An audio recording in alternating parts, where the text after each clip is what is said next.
Hello and welcome to Art Toronto. My name is Nia Nielsen. I'm the director of the show, and I would like to welcome you to our continuing Power Talk series. This, of course, is presented by the Power Plant Contemporary Art Gallery in Toronto. Today, I'm thrilled to welcome artist Brenda Draney, and she is in conversation with the Power Plant's assistant curator, Justine Kohleal. My name is Josh Heumann, and I'm the Curator of Education and Public Programs at the Power Plant. I am delighted to work with Art Toronto at this stage, well over 10 years that we have been collaborating with Art Toronto to present some of the most renowned artists and curators around the world and in Canada. For information about the power plant, which is open despite the ongoing pandemic with innumerable precautionary measures. Please check thepowerplant.org. Again, really thankful to Art Toronto, Mia Nielsen, Rachel, and their team, and so excited for you to hear today from artist Brenda Draney with Justine Kohleal. Please enjoy today's talk.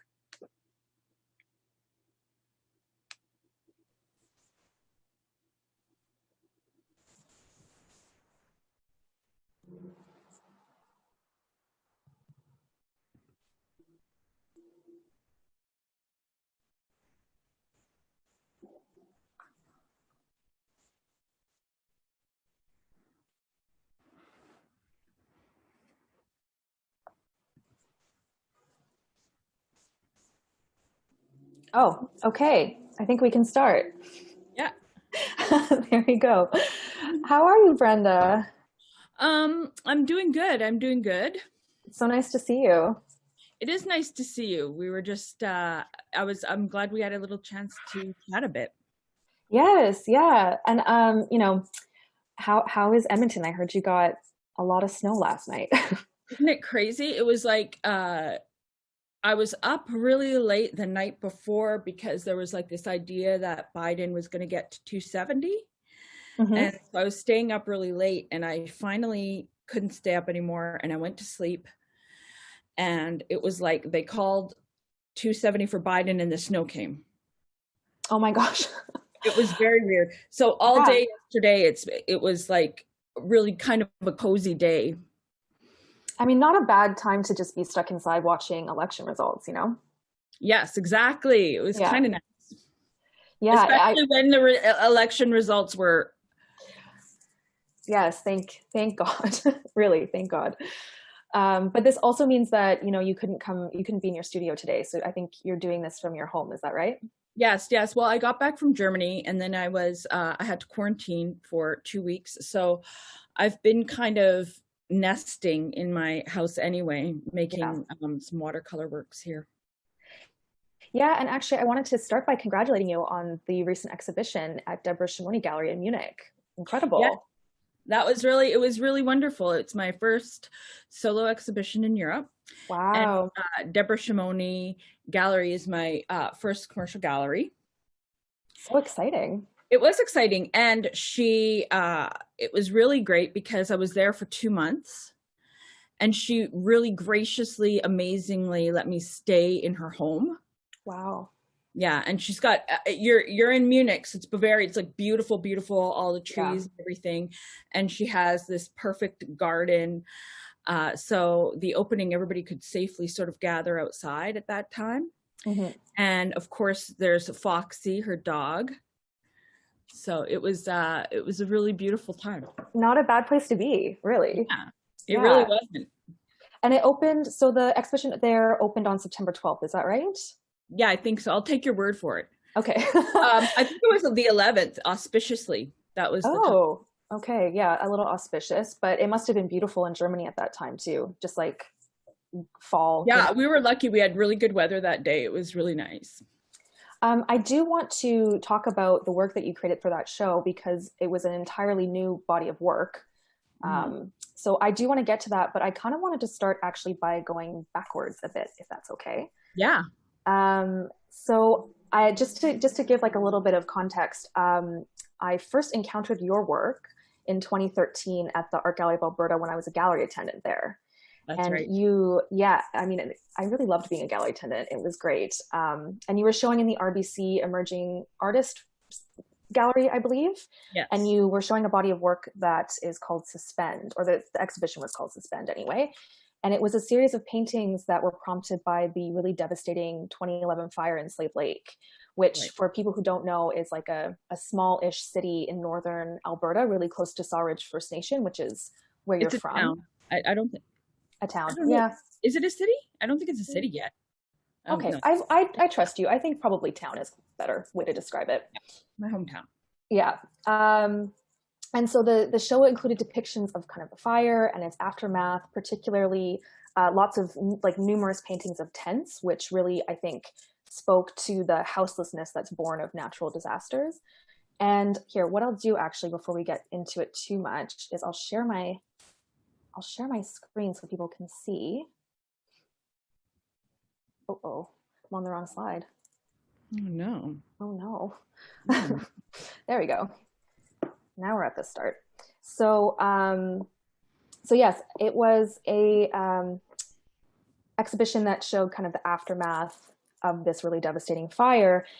I'm wondering if you can kind of comment on what this body of work meant to you at the time of its creation, and also then how your perception of it might have changed, or maybe not. But with the COVID-19 pandemic this year, I feel like these works, especially the images or the paintings of people, in tents, might have taken on like a different meaning. Yeah, well, it's funny. I agree. I think that it was after the fire. It was after the fire in Slave Lake that I started to paint these camping tents. And of course they, you know how this goes. It's like in your mind at that time, you just kept thinking of your friends and family and the people that you love, and they're staying in these temporary places. And then when you see a camping tent, you just think of the fragility. Like, oh geez, like these people that I love, that I grew up with, my community, like they're in these precarious kind of fragile place. Mm-hmm. And that's what I was aiming at with the paintings. But of course there's the camping tents offer up a much more multi-layered or complex metaphor for us, right? Like they speak about colonization, they speak about houselessness and poverty and inequity. I must confess, I don't know that I understood in a kind of frontal lobe way the full importance of that metaphor to me. Mm. But one thing that happened is the show at Deborah Shimoni's. So we'll go back and forth here. But when I showed the work at Shimoni's gallery, somebody told me that my work seemed quite political. Mm. And in Canada, that had never been said to me. So really? I think, that nobody really said that my work seemed political at all. So I feel like these, which is kind of beautiful to me. I feel like that's maybe a mark of me doing something good. I succeeded at something because these works should not only be political, but they should be something that someone engages in, right? Like, so these camping tents were this metaphor for all these things. Yeah. But they were also really close to as Carol Walker would say, the temple of my familiar, right? Because of course I was thinking about how camping tents were for me as a kid growing up in Slave Lake, how I would go camping as a child and how they were fun. But then how the very same structure becomes something quite different, right? In the face of needing the camping tent as opposed to enjoying the camping tent. Do you know? Yeah, absolutely. I also spent a lot of time as a kid camping, and they definitely have this kind of dual meaning that I think a lot of your work kind of points towards this, like this juxtaposition or these kind of contradictions in the way that we understand objects or history. And yeah, I also kind of wanted to talk to you a little bit about how, you know, you compose these works, and not just the works that are in the Suspend series, but kind of all of your works, which I think you kind of mentioned before that you are working from memories. And so there are a lot of like kind of, you know, sketchy brushstrokes or gaps kind of in the way that you compose your work. So like raw canvas or linen in this case. I wonder if you can kind of speak to that process a little bit. Well, I feel like, how can I say this? Because yes, I definitely do work from memory. That's true. But I also feel like you can never really trust. I'm an unreliable narrator. I think we all probably are to an extent. Yes, because I think like I'm using images sometimes, and sometimes I'm painting completely from memory without any visual reference. And when I am using a visual reference, sometimes I'm painting the thing that is, but sometimes those things like the camping tents become stand-ins, become metaphors for the something else I'm trying to say, like speaking in code. Yeah, it was this work actually in particular, Aspen, was acquired by the National Gallery of Canada. And when I was doing research for this talk, they had written this online label where they say that you're working towards stripping your canvases of anything non-essential. Yeah, like I think even when I'm using an image or when I'm painting from memory, in both cases, I really try to consider like what is, like Roland Barthes talks about the punctum. The punctum of a photograph, as author Roland Barthes writes, is the thing which pierces, which catches you. And he writes this when he's talking about searching for a photograph of his mother. Yeah. After she had passed away, and he could find images of her, but he couldn't find the photo that held the punctum. So the thing that caught him about his mom, the thing that was his mom to him. And so I think about that kind of idea when I look at photographs or images, and when I think of a memory, I think of what is the one thing that makes it so crystal clear, that makes it so almost tangible, when you can bring those memories so close, or those stories so close that they are sitting at the coffee table, at the kitchen table with you, you know? Yeah. And those are the moments that I put in first. Because once you do that, anything else that you might have added, you'll be surprised by what actually you need to add and what you don't, what can stay out. And if it stays out, the less you put in, sometimes the more people can join.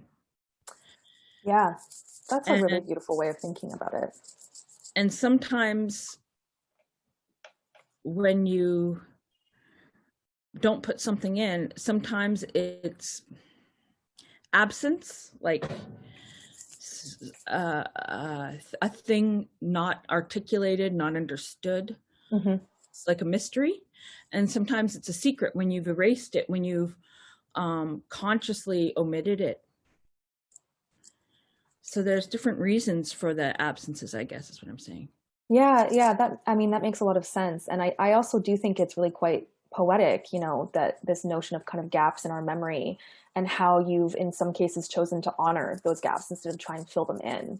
I think so much of our desire as people, as humans, is to kind of fill in those gaps, especially because they can sometimes make us uncomfortable, not remembering or not knowing what exactly something was. We like a lot of certainty in our lives, I feel. So I think it's great in a lot of ways that you kind of say, well, like, no, like the gap can be a positive too, you know?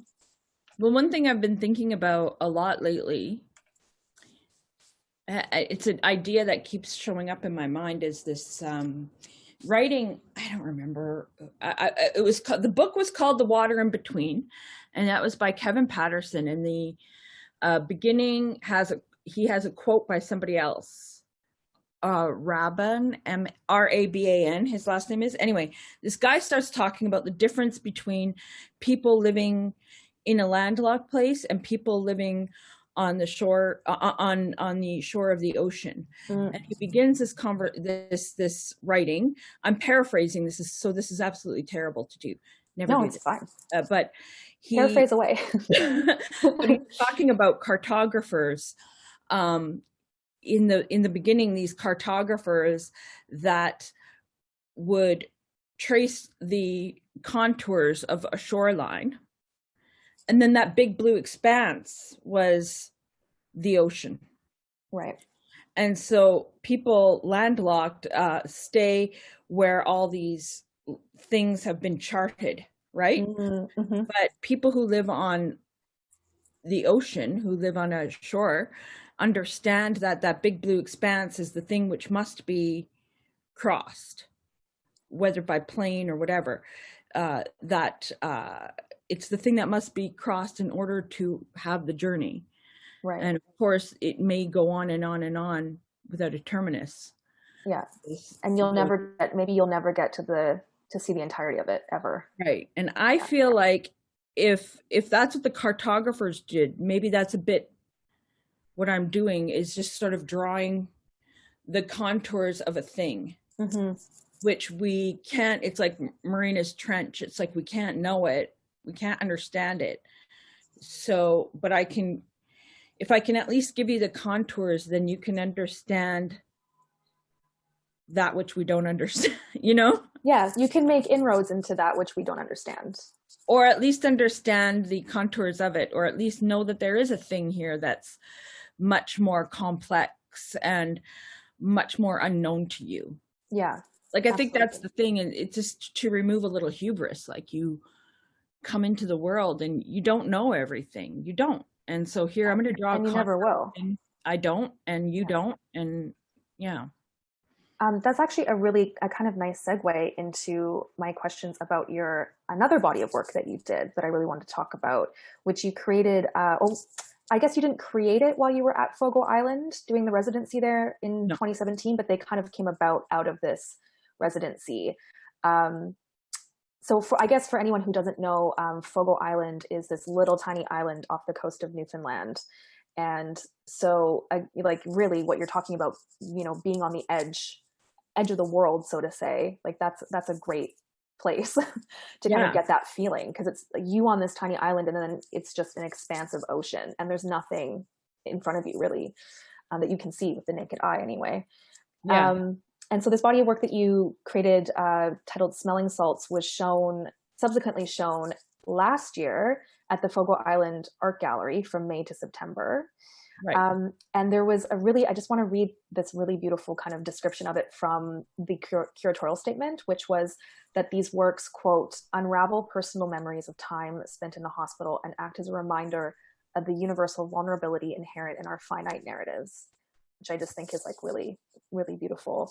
And I think also under the shadow, like the works from Suspend, like under the shadow of COVID and the pandemic, they also take on they grow and they take on another meaning parallel to the one that perhaps was there when you were creating them. So I guess all this is to say, I'm curious about what being on Fogo Island, what it was that prompted you to explore these kind of themes of confinement and maybe disease, sterility, that sort of thing.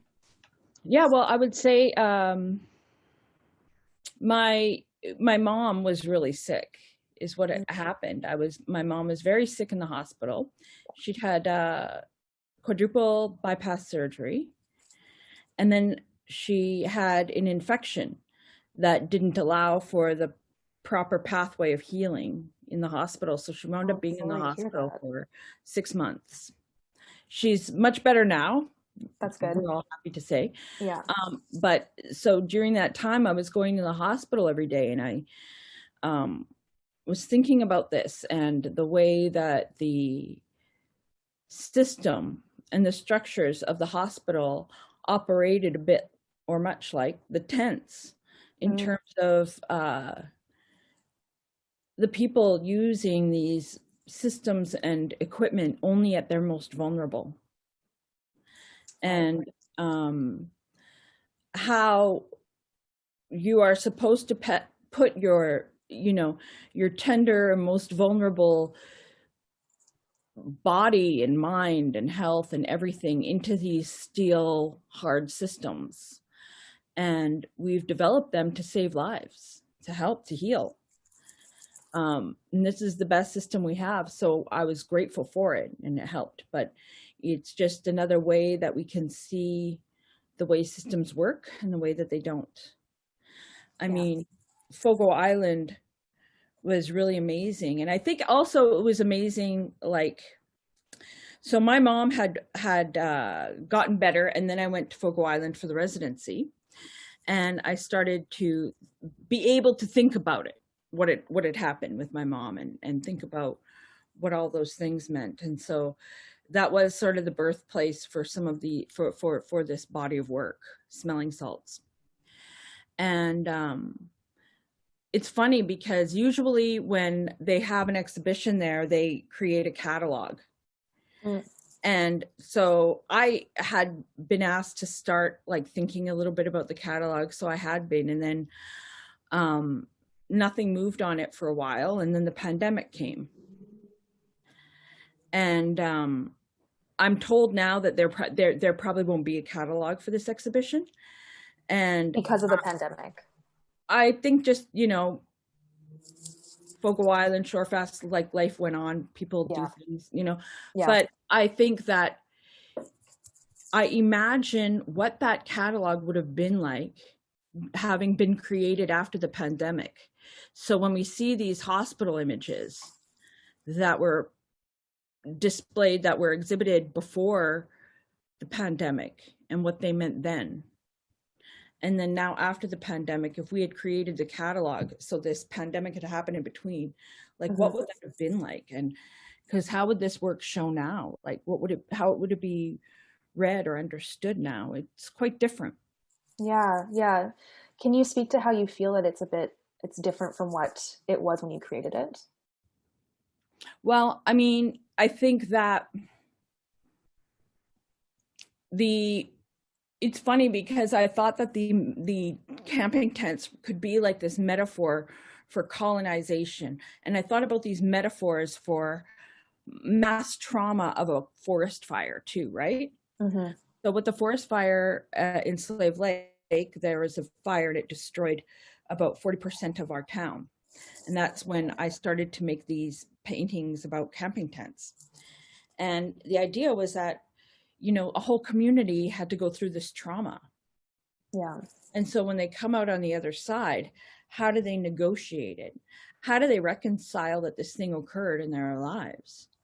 And that was what that work was about, because that could be like a through line to understanding colonization. Yeah. And now here we are in the pandemic, where our whole world has gone through this traumatic experience. And so I think these paintings of hospital beds and hospitals, it's like, when I originally did them, I guess I think that there's an intimacy there. But I guess their universality or their relatability has expanded or grown or something. Yeah, I would say that's probably true. Yeah. There's some, like I don't even know. How do you think they've changed? I guess I could ask you. Well, it's a really good question, and it's kind of tough to answer, but I think you're hinting to something or towards something. And I wanted to say that we had actually first talked about these works back in 2018 when I was just like a little baby curatorial fellow at the power plant, because I was curating a group exhibition of RBC Painting Competition alumni at the gallery. And you'd won the competition in 2009, and so I'd chosen your work because I admired it a lot and had admired it for a while. But we had a phone conversation where we started talking about this body of work, and I got really emotional when I hung up the phone with you because my dad had also just been diagnosed with cancer at that time. So it meant, thank you. He's also doing really well now, which thankfully. But at the time, even then, I kind of felt, after I kind of calmed down, because it was emotional talking to you about it, about these works. I didn't know that. You should have told me. I know, I'm so weird about that kind of stuff. No, I understand. I get it. I also, because we hadn't really met before, so I didn't want to jump in with like, by the way. No, you're right. Maybe you shouldn't have told me. Like I get it. Yeah. But it meant a lot to talk to you about it at the time. And I remember, like, after I calmed down, I thought, that this work was so brilliant because you really are making this commentary on colonialism and like the ongoing trauma that is felt from colonialism with these works, and making these kind of correlations between like the systems that we've developed to take care of us and the system of colonialism, and like who does that system benefit at the end of the day. Wow. And yeah, exactly. I mean, yeah, there's a hardness there and a sterility there too with colonialism. There's not a lot of heart in it, and that can also sometimes be the case within hospitals, I think. Even though, as you say, they are spaces where people are supposed to heal, they can also be very traumatic spaces. Well, yeah, my mom, it saved her life, and I'm very grateful. But we also know the story of the Indigenous woman who was in the hospital and recording. Yeah. And listen, those people were supposed to provide care and empathy, and they failed. Exactly. Yeah. And there was also a story, I think a couple years ago, of an Indigenous girl who had a cast on. She'd broken her arm, and when they cut the cast off, they didn't like listen that they had actually cut her skin, and they ignored her because they were like, "You're fine." Just that kind of racism that exists within these systems. And I thought that what you were doing was really brilliant in the sense that you're taking this macro history of colonialism and presenting it as like a micro personal story that basically anyone can relate to. So I feel like, in order to like demonstrate the negative effects, and also to, drum up empathy, to get people to empathize if they don't already. Connect because I guess I will say, I do believe my forgiveness is tied up in your forgiveness. My redemption is tied up in your redemption, Mm-hmm. Yeah. I don't know why I've been thinking about redemption. I think actually, I wonder if it's an old-fashioned idea. I don't know. I don't think so. I mean, we say it, but like. Well, I think for sure forgiveness, it's hard to move on if you can't forgive. But yeah, I feel as though, I guess, kind of getting back to the question of how these works have changed, perhaps they're even more, because of this like universal experience, like this global experience of the pandemic. I wonder if they would make inroads in places that maybe never had even considered this idea of colonialism, right? That this exists. Yeah, and like I don't know that we have to even call it colonialism if that makes people pissy. Like we can call it something else. Like it still exists. Yes, yeah, exactly.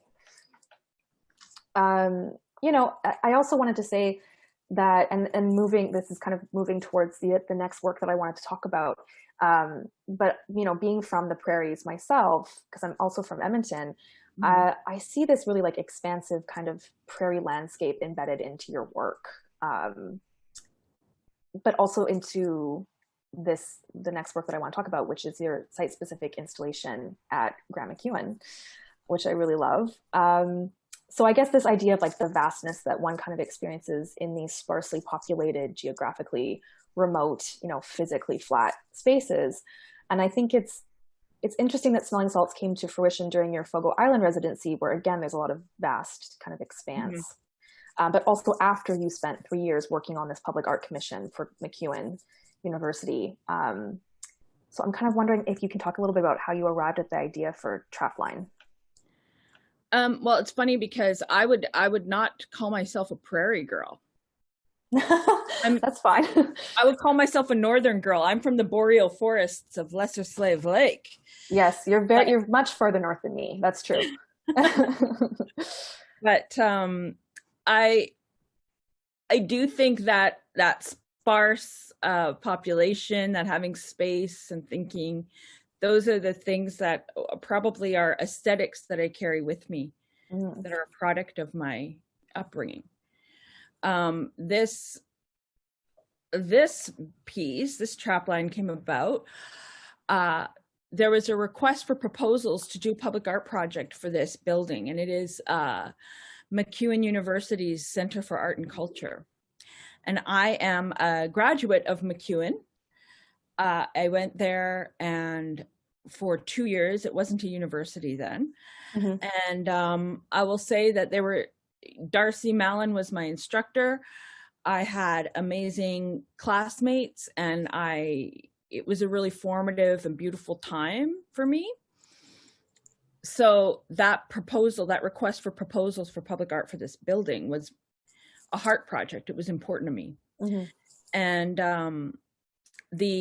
what I decided to do was, you know what, can I be honest? Of course. I was writing the proposal and I thought, yeah, I do want to do a proposal for this, but I'm not going to get I'm not going to be awarded the contract. So I'm just going to go at it with everything I've got. Just I love that.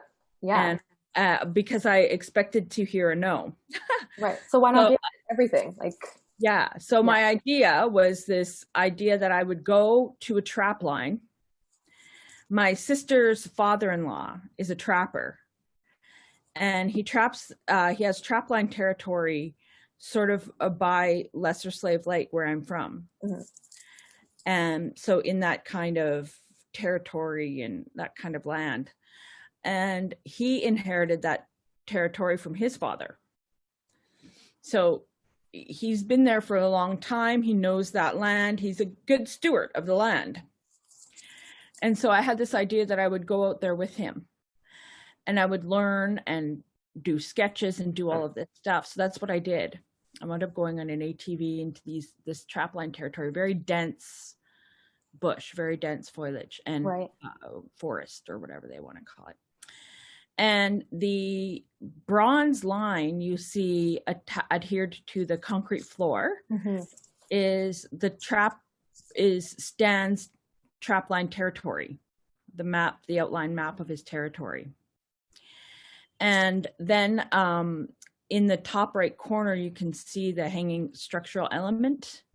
Yes. It, of course, is in the shape of an iconic little house. And it's hanging so that it would be upside down if it were a house.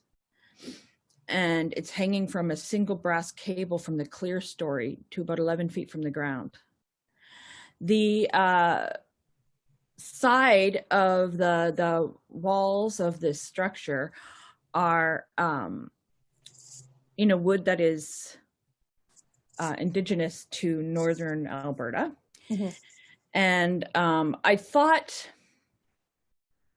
why did I put the house that way? I think I thought of a few things, like a dropped pin or an arrow pointing you to where you are on a map. Yeah. But I think I was thinking about the way we idealize wildlife and landscapes and all of this. We make it so pretty. I think especially in the age of Instagram, it's like this. Look how pretty the wilderness is. Yeah, and as we destroy it, trying to get our perfect picture.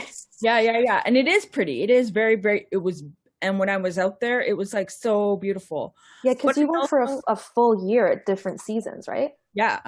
I went there a few times. Yes, but it's like I couldn't go all seasons because, he's working.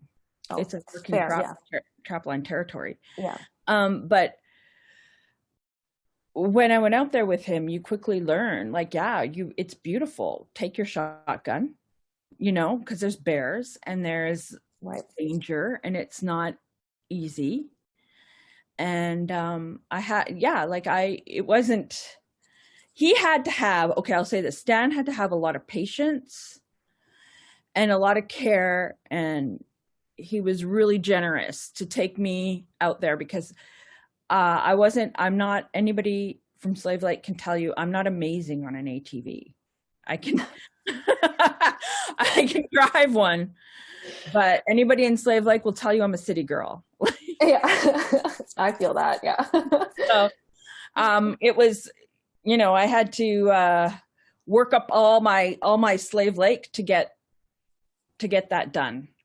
And I imagine out in the bush, like it's, you know, you're not necessarily on always a manicured path, I'm assuming. No, you're never on a manicured path. And it's so funny. It's amazing to me that it was so dense that Stan could turn a corner and go very shortly, and he's at an earshot and eye shot. Oh, wow. Here. So anyway, that I wanted to sort of indicate the precarity of that land, the precarity of that way of life, and that it isn't just ideal and safe. It's also, there's, you know, something tough about having to live that way or wanting to live that way. You got to be a little bit tough. And right. When I was going to university, when I was going to MacEwan anyway, and even in university, I became friends with and met a lot of people from small northern communities like me. Mm-hmm. Mm-hmm. And so I think that the universities and schools in Edmonton, that's a lot of what they are these people coming from small northern communities to go to schools. So I thought I would like to have something in the building so that all the other kids the young brains that are showing up there, mm-hmm. Could feel like they could fortify themselves somehow in a connection that, you know, you're not from the city and you're from a smaller community somewhere else. And this building is going to hold something of those small northern communities too. Right. And I guess too, you know, when you come from a smaller center and you go to these kind of bigger cities and these kind of like big and this was a brand new building at the time. So like this kind of style of architecture that's become really popular of like big glass steel towers and they just kind of reflect you back at yourself and they can feel a bit alienating. It's nice to think that you've brought this kind of landscape into this very, again, like a hospital kind of sterile space. Yeah. And you know, the thing is, I felt like there was another really beautiful analogy with trapping, because a trapper will have more than one trail, usually about 3 trails. So they have this one trail and they have to check it and make sure that all the traps are set and ready, and if there's animals that they take them off the traps right away, right? So they're doing this one trail and they care for that one trail, and then the next season they use another one, and then the next season another one. Meanwhile, that first trail, they're allowing it to fur over, as they say, so that the animals start to move in there and start to get right, a much more sustainable way of hunting. Or yeah, it is like when we went through, we saw they use stands for traps, like a stand, and some of those stands have been there he didn't build them, his dad did. You know, the cabin, his dad. Like, so there's all these things that were like built so many years ago, and he knows the land so well, and he reuses and he cares for, like, yeah. So would you say that this work maybe helped precipitate a shift in the way you were thinking about space and placemaking? Yes. I guess that every project I've done like this, I think if I'm lucky enough, I'm learning so much. So so anyway, really quick though. So you do this trail. and then you do another trail and another trail. So every year that you go into the trail, it's a trail that has been laid out for you before, right? Mm-hmm. But it's not clean, and it has changed because the world has changed and the seasons have changed.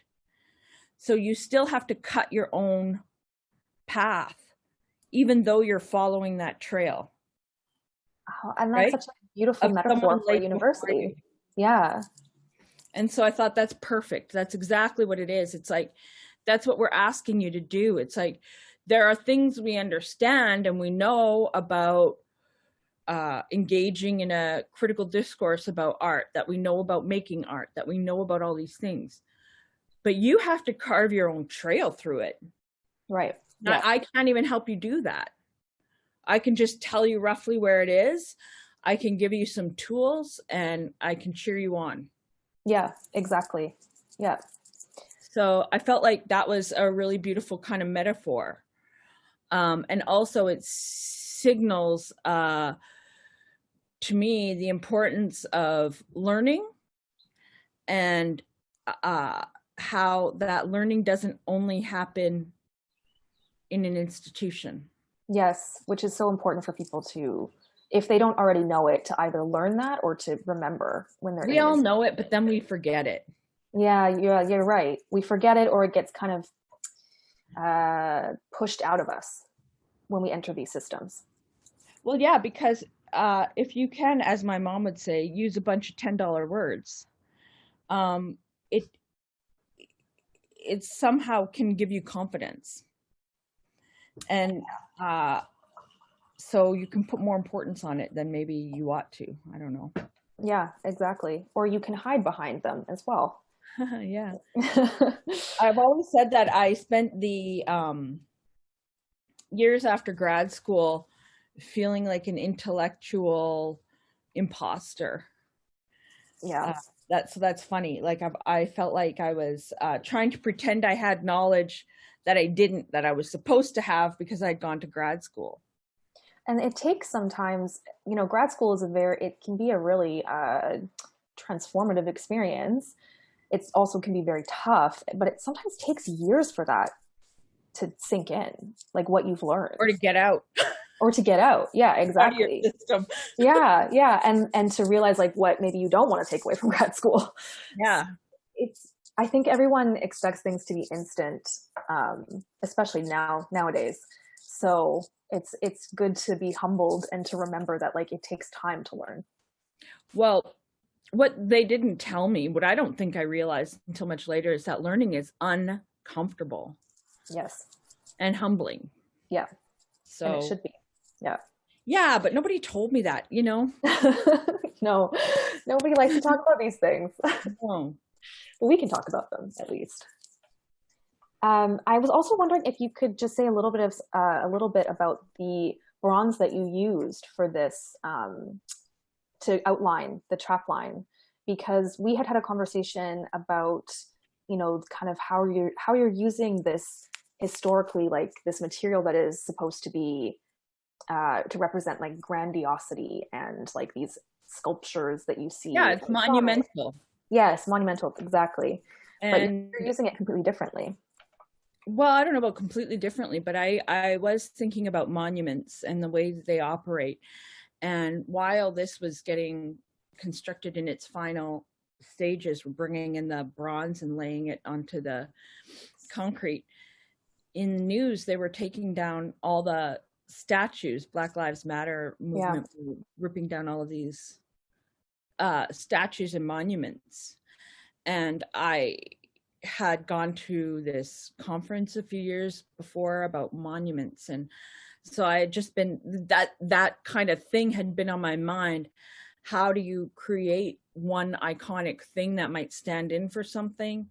And I don't even understand that. So the idea was a kind of, maybe this is a monument, a new kind of monument, or a different monument anyway, right. Where everybody, no matter your age or ability, you can come in and access this bronze line on the floor. You can access this art in the same way as everybody else. Yeah. And it also becomes and it was going to, like it does now, even it's very low to the, it's like this far relief off the ground, so you can roll your strollers, your trolleys, and your whatever over top, drag your artwork, walk across it with your sneakers or your skateboard or whatever the hell. And that means that everything gets kind of scuffed up. So now when you look at this line, if you were to go under the stairs, you would see these places where it's much shinier. And then there's other places near the entryways where there's paths and they've become more scratched up and in some cases dented. And so all these students are now creating the monument. Yeah, they get to participate in it. Mm-hmm. Yeah, perfect. It becomes more permeable. Because that's also exactly what the trapline does. Yeah, yeah. That's really, I really love that. It's really beautiful. And a way that we should probably moving forward always think about monuments. How can people, how do they serve people? Like everyone, you know? Not just a select few. Yeah, I guess, but always, and all these permanent, I don't know about anything permanent anymore. Yeah, exactly. Do they have, why permanent? Do they have to be permanent? I don't know. I don't know what permanent is. I'm still back there. That's true. In the grand scheme of life and of this world, we are but a small, little, tiny blip. So what is permanency? Yeah. Yeah. I also, this kind of brings me to, and you also made some paintings. Sorry, I forgot to. Yes, I made, these are paintings from the trapline territory. So this painting on the right is called Kettle Corner. And this really is true. There's a place in that territory that has this kettle hanging on a branch. And I'm like, why is that called Kettle Corner? And he goes, because of the kettle. And I'm like, wait, it's not a really old kettle. He goes, oh yeah, I had to put a new kettle. The old kettle rusted off. Is it like a, I'm like, you put the cat, why is it called? So it's their own placemakers, right?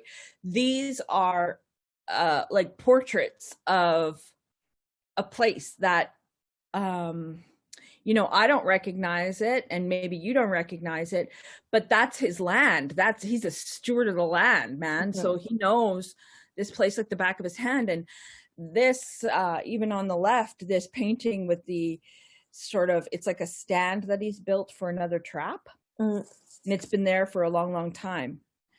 And he knows exactly where to find these places and their reference points so that he can tell his son, I'm going to meet you, I'm going to be by Kettle Corner. Or right, 5 ways or 6 ways or whatever it's called. I'm going to be over here. And you can communicate about it and you both know where that place is. Nobody else, this is not on a map. Look up Kettle Corner, Yeah. But it's an embodied knowledge, which is also a really important thing, as we were saying before, to bring to a place like a university where sometimes that embodied knowledge is not acknowledged. Exactly. Yeah. And I wanted to talk a little bit about break now, if that's... Yeah, let's do it. Okay.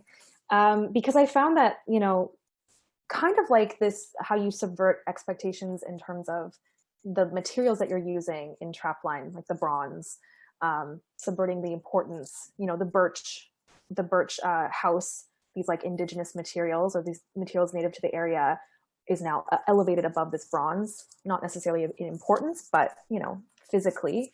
Yeah. This kind of subversion, I think, is really interesting. And I feel like, break, the title of the exhibition also kind of has these conflicting positive and negative connotations. So, like the idea that you could break free from something or take a break from work, but also breaking a bone, like breaking your body, breaking down. So I'm wondering if you can talk a little bit about what inspired you to make these works first, I suppose. I would say, first of all, I wonder how I'll talk about them in 5 years. in 10 years. I guess it's still kind of fresh, hey? Well, because also they were all done during the pandemic while we were kind of in a lockdown. Yeah.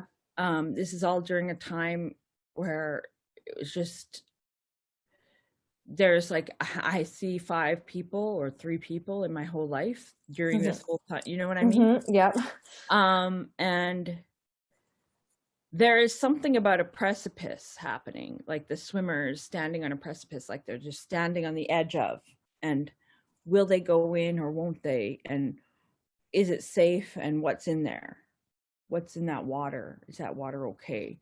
Those were the kinds of things I was sort of thinking about, but I was also thinking about summer break and all the things that we, really would have loved about going swimming in the summer or doing in the summer. And of course now the idea of standing in a hot place with a swimming suit near someone is like, and getting into the same water as them. Yeah. It's like the most deadly thing you can think of, Yeah, exactly. Now we wouldn't dream of it. Right. But at that time, it was we do dream of it all the time. We just can't do it. Yeah, true. And so, and also a break in the way that we have been living, a break in the way that we're understanding the world. So I think it was all those things. Yeah, and I wondered if maybe that's because you also have depictions of tents in this series too. I believe that this is a person laying in a tent. Yep. So yes, you're right. It's these same, this same kind of idea of a precarity of living and an impermanence. And, but in this case, I think the thing is, we keep wondering when will it end? When will it be different? When will something change, Yeah, and I've heard from quite a few people that while, of course, they want the pandemic to be over and they want there to be, a vaccine for COVID and for people to not be dying anymore, that there are aspects of this pandemic that have kind of exposed,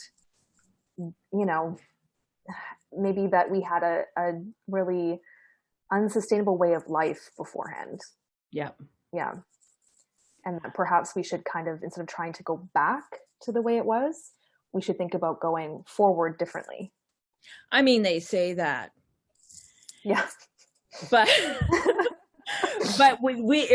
imagine though, in your mind, really imagine if we had a vaccine and a cure and a treatment.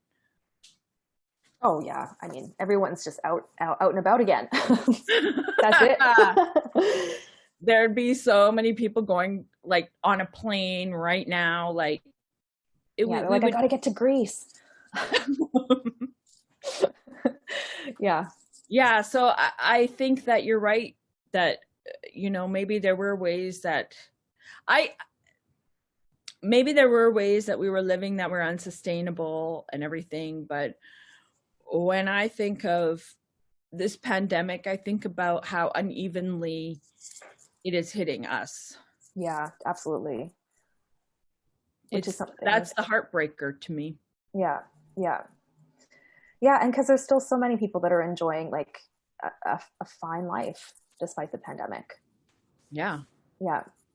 And the lines that are drawn are racial and economic, really, the way that it's kind of always been. Yeah. Absolutely. Well, I think, I'm conscious of the time too, and I think this might be a good spot to take a little pause. I did want to invite people to start asking questions, and then I wanted to ask you, as they are typing their questions in, I wanted to ask you kind of one more final question, which was, and also hopefully gracefully segue into the fact that you will be showing with the Power Plant in winter of 2022. I'm so excited. I'm so excited too. I'm really excited. So I wanted to ask, I know you're taking a bit of a break after making all of this new work for Deborah Shimoni and for that show, because you made, I think, 20, almost 30 new paintings? I mean, I'm making taking a bit of a break, but I have a show coming up at the beginning of February at Monty Clark Gallery in Vancouver. Oh, amazing. So we got to keep hustling. Yeah, right? Yes. Yeah, and it's good. It's good. You know, yeah, it's good. Deadlines are good. Having a little bit of pressure is probably good. Yeah, I'm the same. I need a little bit of pressure to get things done. Yeah, and I've been making stuff. I've been making some stuff here at home, and and being in Germany really did give me some good ideas to think of some good works going forward.